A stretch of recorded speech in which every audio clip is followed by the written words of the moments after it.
Episode 10 of the Announcers Booth podcast is here. We are in double digits already, and we have a great show for you here today.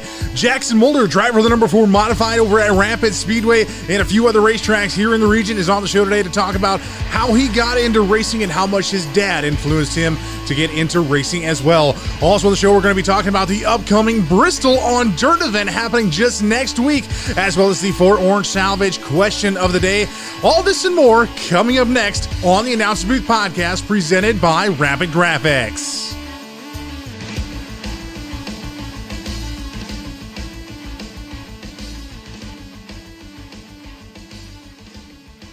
And good morning, race fans, and a happy Wednesday to you. Almost halfway through March already here in 2021. And speaking of the 10th today, it's episode number 10 today as well. Could not have planned that out better, I should say. So double digits already for the Announcer Booth podcast presented by Rapid Graphics. And I cannot say thank you to you guys enough for the fans that tune in each and every week to listen to me flap my gums, so to speak, and just talk about racing and share the experiences that I have, but also share the stories from the guests that have been on, from racing announcers to, crew guys and drivers, and you guys are awesome. I cannot thank you all enough for the love that you have shown me and to the show as well. So episode number 10 today on the show, we have Jackson Mulder out of Dune, Iowa, driver of the number 4 modified. He is going to be talking about his racing career, how he got started, and a big influence on what his dad, Dave Mulder, was to him and the racing world. Also, we're going to be talking about Bristol. That's coming up.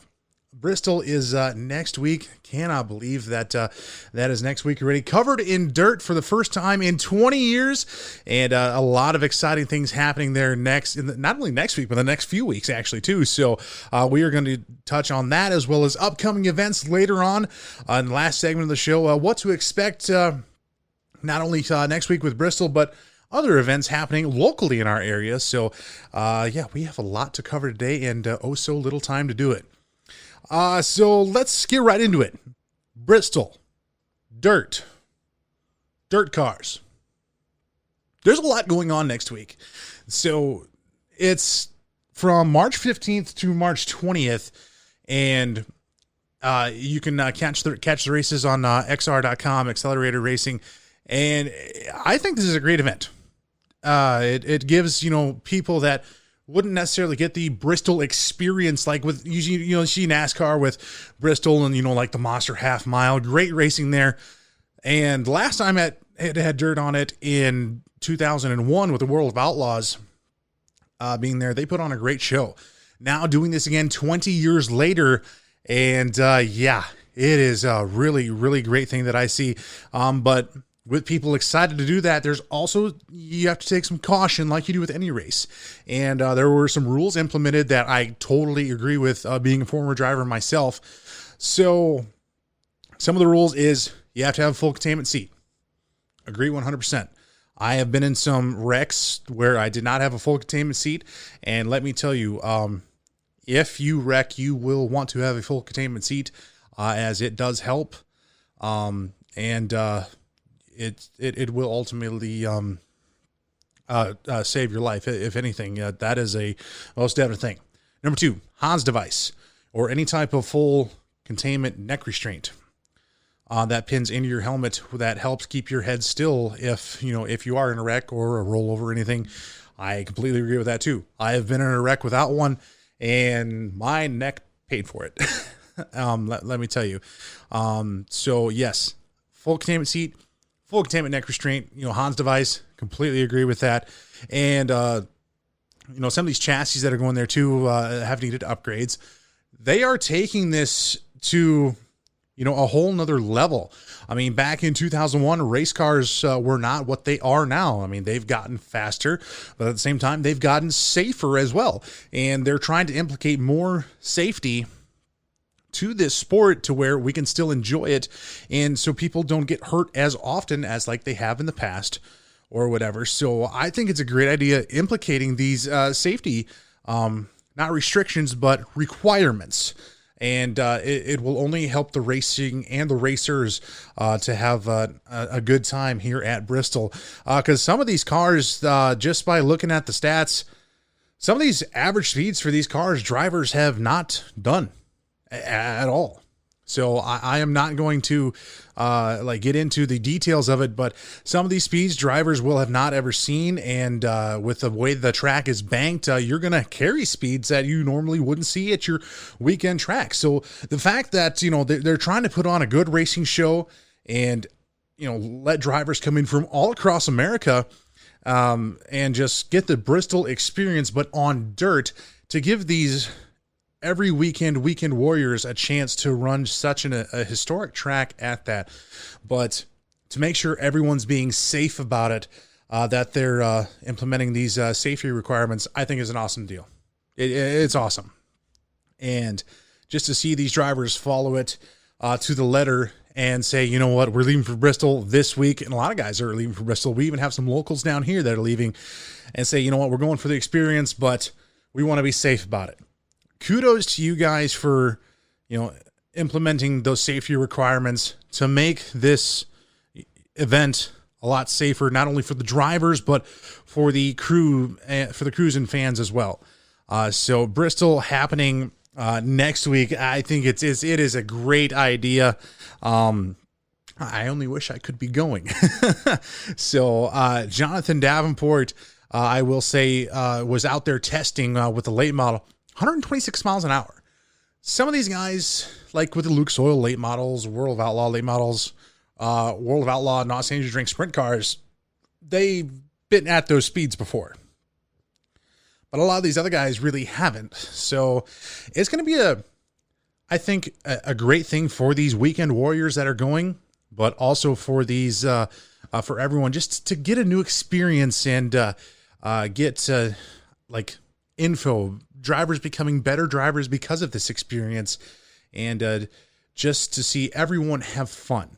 That's the number one rule in racing, is have fun. When you're not having fun anymore, and I've heard multiple drivers say this, when you're not having fun anymore, that's the day you quit racing. And Jackson Mulder being one of them, as you will hear later on the show today. But a great thing to see everyone that is going to Bristol to get the Bristol experience, to have fun, and ultimately put on a great show for the race fans that are watching, not only at the venue, but, on pay-per-view as well. So could not be happier with that.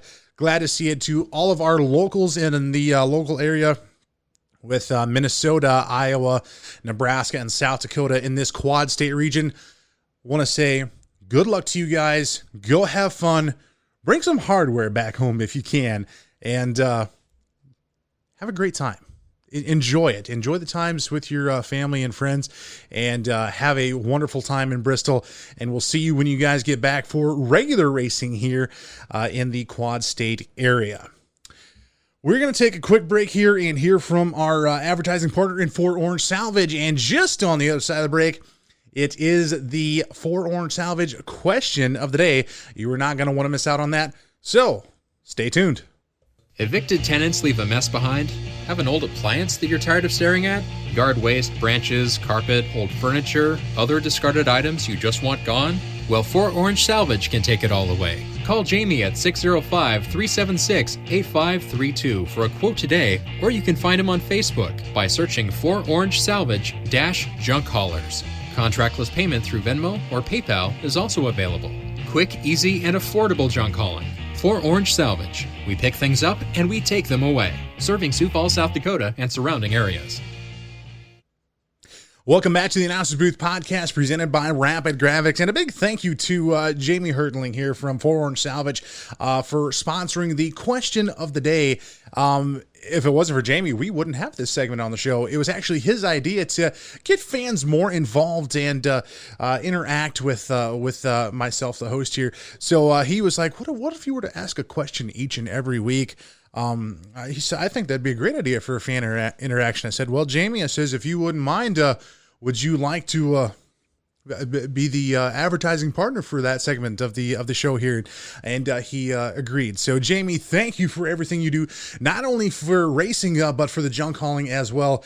Check for Orange Salvage out on Facebook, guys. Jamie does a great job in what he does, and sponsoring a few cars in our area as well. You can catch them at the Rapid Speedway in Rock Rapids, Iowa on Friday nights, sometimes in Wagner, South Dakota at the Wagner Speedway on Friday nights as well, Saturday nights at the I-90 Speedway in Hartford, South Dakota, and also the new Raceway Park in Jefferson, South Dakota on Sunday nights. So go check out Orange Salvage Junk Haulers.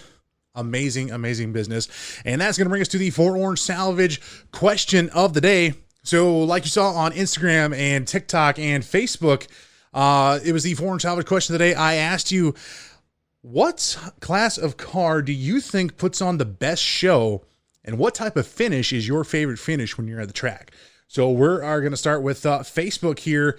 Cody Bulware, a good friend of the show, he's co-hosted before as well, says stock cars by far coming out of turn 4 with the race side by side and win by an inch, whoever it may be. That is his favorite class, and the best class that puts on the best show in his opinion.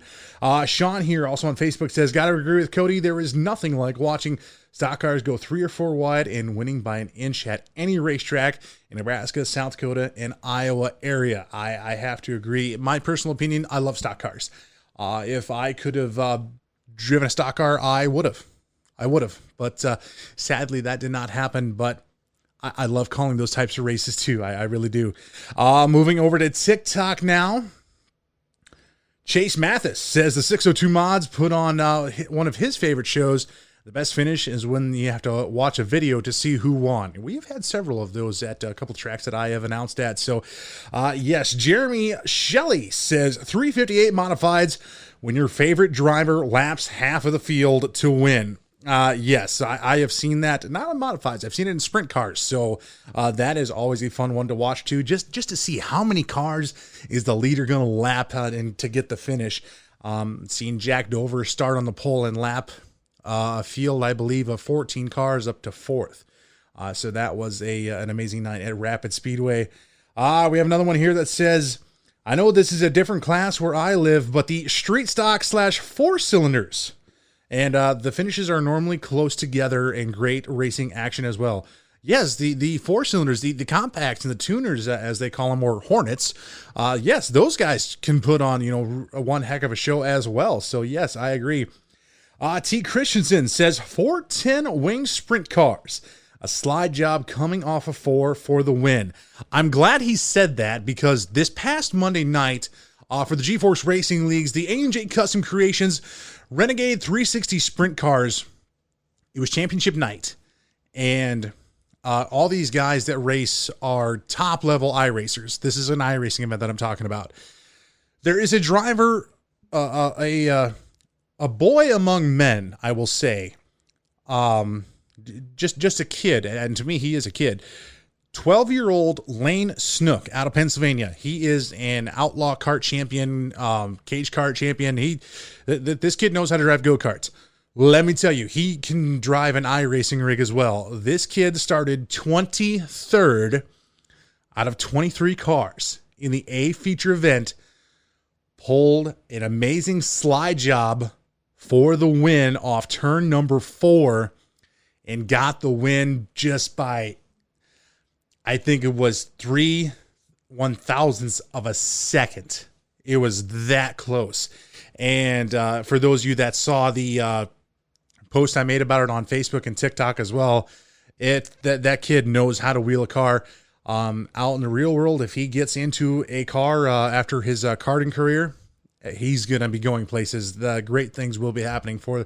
So remember the name Lane Snook out of Pennsylvania. So that kid is definitely going places. Getting back to the question here, Dylan says late models and a big blowout. Yes, that is always a good show as well. Tegan here says usually stock cars and a side-by-side finish for the win. Tim Pritchett Jr., we had him on the show a few weeks ago. He says IMCA stock cars. And finishing out here, Thomas says any race that's side-by-side makes for great racing. So really good answers here given by all you guys on Facebook and TikTok. We need to revamp the Instagram a little bit, get some of you guys talking on there. So to all of you that have submitted an answer for the question of the day, thank you so much. We're going to go into the Orange Salvage question of the day for next week. And I think this is a good one.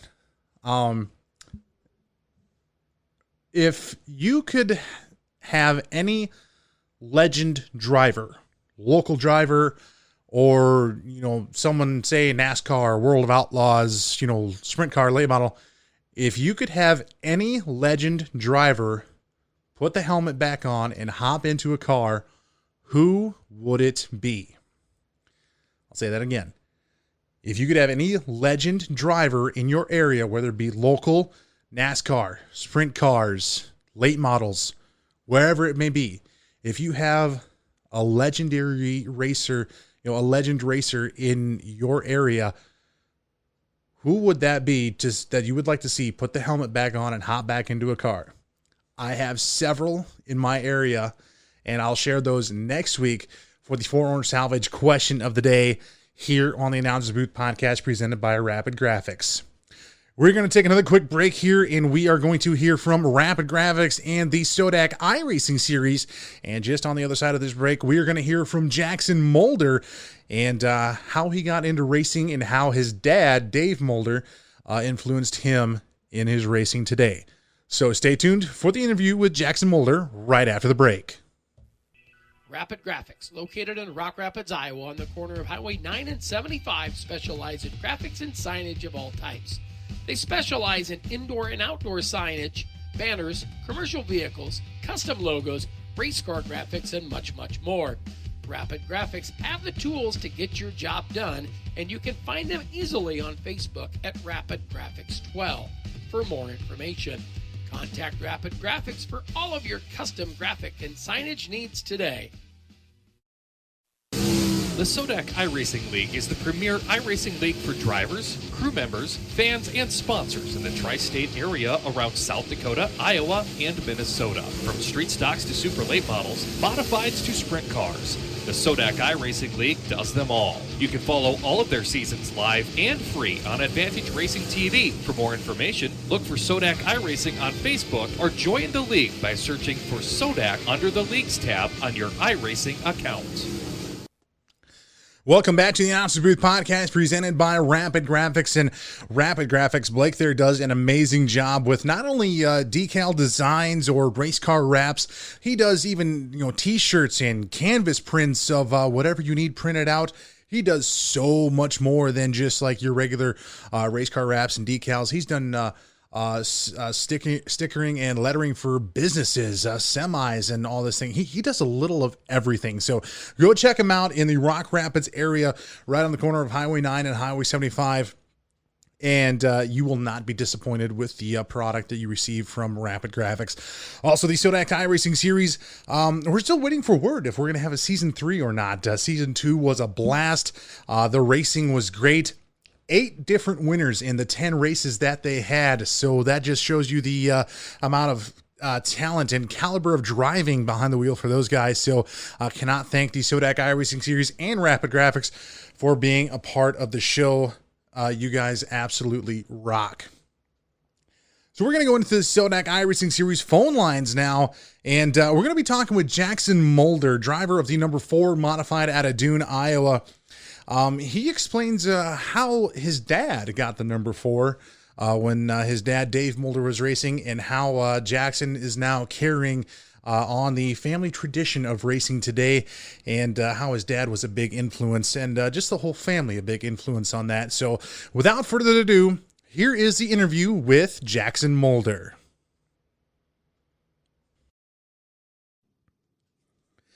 So coming into the announce booth now is a modified driver out of Dune, Iowa.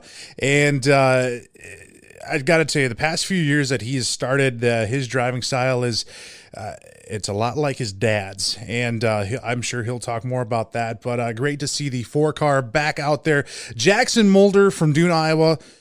Thanks for coming on the show, man. Greatly appreciated. Yeah, no problem. Thanks for having me, Scotty. So number 4 car, that has been in your family for how many years now? Oh, I don't know. Dad started out racing in the pure stock and the stock car class and stuff with Grandpa. He was number 32 then. It's kind of right around the time that him and my mom met. He was number 3 at the time, when they were dating.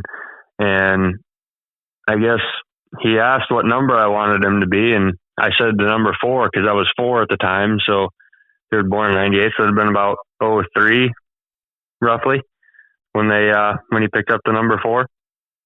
So essentially the number 4 came from you then. Yeah, kind of. I don't know. I guess he just kind of stuck with it, I suppose. And growing up at the track, then watching your dad race and watching Grandpa race as well, is that what ultimately got you like just infatuated with dirt track racing and wanting to get into a car yourself someday?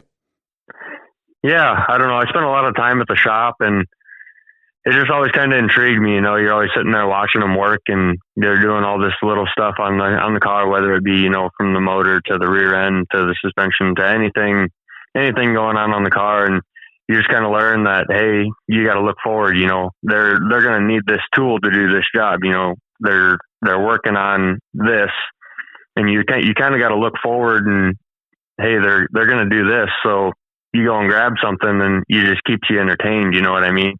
When you're young, and you just keep helping them work on the car, and eventually they give you the opportunity. Hey, you want to, you know, turn some hot laps in this thing or whatever, and and you go out there and you have some fun, and it just kind of it gets you that more intrigued. And I mean, I'd like to do this weekly. You know what I mean? I think that's how every racer's story seems to start, though, is just in the shop with, you know, dad, grandpa, or, you know, whoever races that they're close to, and starting out with, hey, go grab me that, or hey, go get me this, or like you said, watching and observing, and okay, hey, they're going to need this. So, hey, here, hey, go grab me. Oh, okay. You already have it. Sweet. So then just working on the car, learning that, you know, it's just not unloaded off the trailer at the track and go. There's a lot of work that goes into these things. And then, like you said, maybe hopping in a car for a couple hot laps and then getting the taste of what it's like being on the track. And, you know, once you've got that, there's no going back, essentially. Yeah, pretty much. And I think back to it's just not unloading the car. You know, Grandpa always says, races are won in the shop. You know, you got to put in the work during the week and really take your time on the car in order to be able to race it that weekend. And he said, races are won in the shop. You got to set the car up right and, you know, figure out what's going to do what when you're at the track. So then what was it like growing up watching your grandpa, Leon Mulder, and then your dad, Dave Mulder, working in the shop and then being at the track? What was that like for you before climbing into a car yourself? You know, it was fun.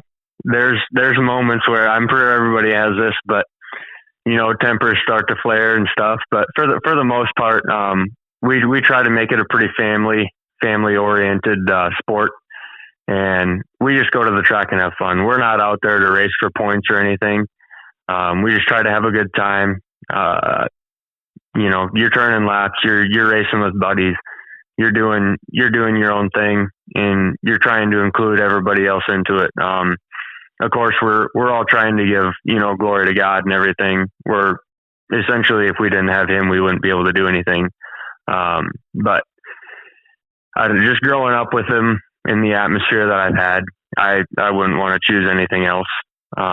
Everything's been so good. You show up to the track, you have fun. The day we stop having fun is the day we'll probably be done racing. You know what I mean? Yeah, I think that's the number one rule in racing is, you know, you always have fun. And like you said, the day it stops being fun is probably the time to hang up the helmet. And there's been guys there that I've known you've helped, but then they've also helped you, like Mitch and Randy Van Ingen out of Dune as well. Mitch being a former mod racer and one of the best in the class in our area, actually. What's it been like, you know, working with him at the track when he was still racing, and then vice versa with him helping you out on your car? I mean, it's been a real experience. You're down there in the pits, and I had my dad and Mitch pitting side by side almost every night, and then they'd go out there and they'd race side by side, and they were just so fun to watch. And the way they set their cars up, it's so much different. And my dad always drove a super tight car, and he loved to drive it into the corner harder than he should have, but that was because he had a tight car. And, Mitch would set his car up more free, and then you go to the track, and when I started racing, I'd have Mitch come along to the pits with me, and he'd help me in the shop. And it's just, he listens to you. You know what I mean? So does Grandpa. They're gonna tell you how they think it should be, and then they're gonna ask you your opinion first. How do you think the car handled? What do you think we need to do? And you'll tell them, and they'll give you their opinion on what the car looked like on the track, and they'll cater to your racing style. They won't be like, this is how I race the car. It's going to be, how do you want to race the car? Let's set it up like that and get the best car out on the track for you to drive. You know what I mean? And just to have that much knowledge between, your grandpa and Mitch, and with Randy as well, and then with when your dad was racing, just to have those friendships and understanding the communication between driver and crew members, I think is really key, especially for no matter what class you race, no matter what track you race at. Yeah, for sure.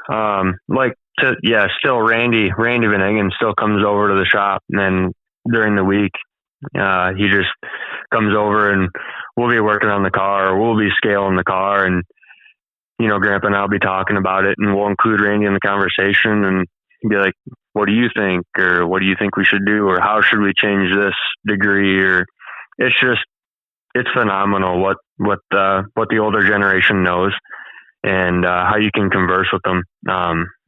Pretty much anybody you talk to, even other guys at the track, you talk to them about what they're doing. Most of the guys are pretty open, and they're all pretty good to get along with, and, down to earth. But the biggest part, I think, is the communication. Communication is a lot of it. And I know one person that has definitely been an influence on you, which got you into the car as well, would be your dad, Dave Mulder. And sadly, Dave is no longer with us. But what was that like with transitioning from Dad getting out of the car to you getting in the car? It was a big adjustment. He obviously raced, weekly, and did a lot of his shows and stuff. He let me hot lap his car a few times during my senior year of high school and everything. But my senior year of high school, I wasn't in the shop enough throughout my high school career. Actually, I kind of devoted my high school career to baseball, and I was actually going to go to college for baseball and for a business degree until he got sick. So I decided to stay home and be with the family. But no, he was racing, and he let me hot lap it a few times. And then after he had passed away, we kind of decided, Grandpa decided he wanted to sell everything. So we sold a lot of stuff, actually, and I actually posted the car up for sale on Facebook. And, we couldn't get what we wanted out of it. We put all the good parts into it, and people wanted it for nothing. So we decided to hold on to it, and Grandpa's like, maybe we'll go out and race it 4 or 5 times this year. And we ended up racing, I think, 8 or 9 times that first year. And we had a good time. And I ended up, at the end of the year, we ended up wrecking that car. And that had been the first car that they ever had bought brand new. And it went from Grandpa, and Grandpa raced it. And Dad raced it after that. And then I actually got into it for a year. And I got put in the wall the last night of the Rapid Nationals, and the frame ended up getting bent a little too far to hold on to it. So how big of an influence was it just to see your dad out on the track each and every week? And I know you got to turn some laps with your dad before he passed. How big of an influence was that to then racing weekly yourself? It was a big influence. Being able to watch him and how he drove the car, and, people say that I drive a lot like he does. And it may look like that on the track, and I may drive like him. But I can tell you that the setup is a lot different. I like a lot freer car. And when I did get to turn laps with him, it may not have been the same class of car, because he was racing Nate Beinhoff's late model for his last time driving in November, and I was driving his B mod. But just to be able to turn a few laps with him, and just to have him watch me, because I was racing while he was in the pits yet, and he watched me race for a little while. That was something pretty neat. And one of the things I think that's going to stick with me is he was watching me as I was driving his car around the track. And I don't know, that was like my first or second time in the car. I had spun out a few times, in the corners and stuff, and I pulled in, and it kind of makes you feel dumb when you spin out on the track by yourself, you know what I mean? But he said that I'm really glad I got to see you spin out. And I said, well, why is that? And he's like, because it meant you're trying to drive the car harder, and you're trying to feel out where you were with the car. So that'll stick with me for sure. And just the atmosphere around it made a big impact on me. And your dad visiting Victory Lane multiple times throughout his career. What was it like visiting Victory Lane yourself for your first ever win in the 4-car in memory of your dad? It kind of hits you by surprise. The first one, I was racing, and I was driving the car. I felt like I was driving the car pretty hard. And I knew my competitor was there. He had me beat a couple times at the stand, and we were racing side by side the entire race. We were having a blast. And I don't know, we came to the last lap, and he had me beat coming out of corner 4, and I came out of the top of 4, and I guess I just had to run. It was close. It was a 59 hundredths of a second, or 59 thousandths of a second gap. And, I don't know, pulled into Victory Lane and got out, and everybody's there, and gave Grandpa a big hug, gave Mom a big hug, and the crew was cheering, and Grandpa's holding up the in-memory panel, and it was something else. It was words can't even explain it. You know what I mean? I don't think there was a dry eye in the house that night at Rapid Speedway to see the 4-car go back to Victory Lane. What would you tell someone that is just trying to get into, whether it's mod racing or just in racing in general, what would be a piece of advice that you would give them from the knowledge that you've attained over the years from Grandpa and your dad and now you? What would you tell them as just a starting point to get into racing? You're going to start out, and it's going to be a funny feeling. The car's it's going to be weird. But you really gotta be able to feel out the car. You're gonna feel a lot of it in your hips. That's why, the seat's gonna be your best friend. You gotta know how to set up the car, but that'll come with experience. Just keep on going. Don't give up on yourself. You're gonna have bad nights. You're gonna have good nights. But if you pay attention to the car and what it needs, you're gonna be set up pretty well. And that's probably the best advice I could give anyone as well. What does the schedule look like for the 4-car this year here in 2021? I know you guys have a lot of things planned, as well as the annual Dave Mulder Memorial Race at Rapid Speedway. Can you kind of give us a little insight of what may be happening this year? Yeah, so this next week, actually, March 10 to 13, we're planning on going down to Humboldt Speedway in Humboldt, Kansas, for the battle at the bull ring. We're going to go and try and turn some laps down there. I got one of my chassis builders, Anthony Roth, coming with me to help us get it dialed in. Other than that, we're going to be racing Rapid Speedway weekly. And then we'll try to hit a few IMCA shows. I'd like to race Park Jefferson a little bit more this year. I really like racing Alta. Alta's a really fun track, and we'll just hit a few shows randomly throughout the year. Maybe hit up some Hartford or Slayton. Just depends on what comes up and everything. But I'd like to do another event at the end of the year. Last year we went to Missouri, and the USRA show down in Lebanon at Midway Speedway. but I'd like to do something IMCA this year, get some laps in that, and just kind of go from there and just see how everything turns out. And I know the race everyone looks forward to is the modified special at Rapid Speedway with the Dave Mulder Memorial. What has that been like the past few years racing in memory of your dad? It's been tough. That's a really tough night for us the way it is, but we go out there and race, and it just says it's his memorial. I feel like there's something that's got to be there. Behind Dad and Grandpa, I got some big shoes to fill, and I just feel like the expectations are pretty high the way it is. But that night, that would probably be the most special thing to win for me. The past couple of years haven't been really great to us. We've come home and the car's just torn up, and I'm missing side panels and everything. It just seems like we get caught up in everything that night. We can't seem to avoid our own selves. It's just, that night is really special. I think everybody kind of likes it too. We do something different out of the ordinary, like the pit stop and the 2 features with the invert. We've done something different every year so far, but we really look forward to it.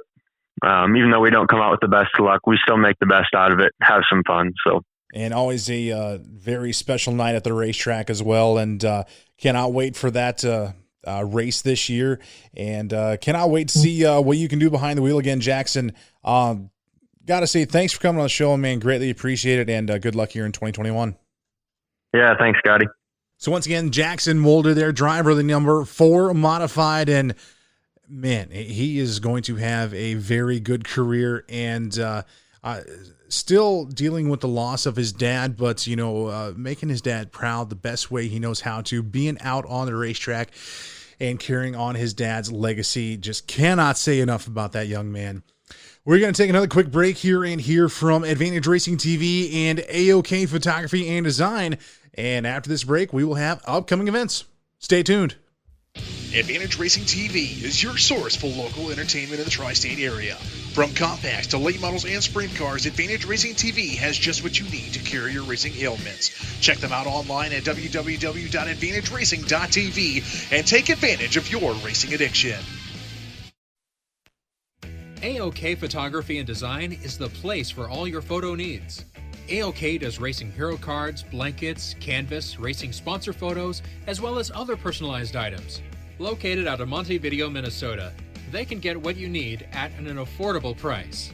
Check them out on Facebook for more information, and you'll find that their guaranteed service is AOK. We are back here with the Announcers Booth podcast presented by Rapid Graphics. And a big thank you to Advantage Racing TV and AOK Photography and Design. I cannot say enough about those two as well as the rest of my advertising partners here on the show. All of them great supporters of the show. And I have to give them shout outs each and every week for not only helping with the show, but being the best that they can be in the small business world and helping out so many people. So a big thank you to them as well. Upcoming events now here for not only this week, but weeks to follow. Bristol. Bristol is next week, covered in dirt. Yes, you can watch it on xr.com, I believe is the streaming site for that. And support your friends that are going to Bristol, that are racing at Bristol. You just support them. That's all I can say.